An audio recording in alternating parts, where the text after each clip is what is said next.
दिसतीया भारी नेसुनी साडी, काळजाचं पाणी पाणी करतीया पोरही.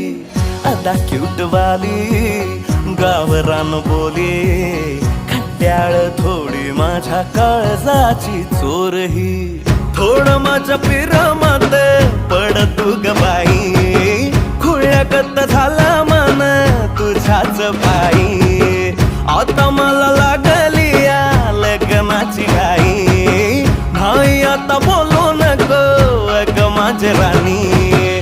होशील का या पठ्याची सोबर घरवाली. मराठमोळी थोडीशी साधी भोळी, स्वागतीचा भारी बायको पाहिजे नखरेवाली. मराठी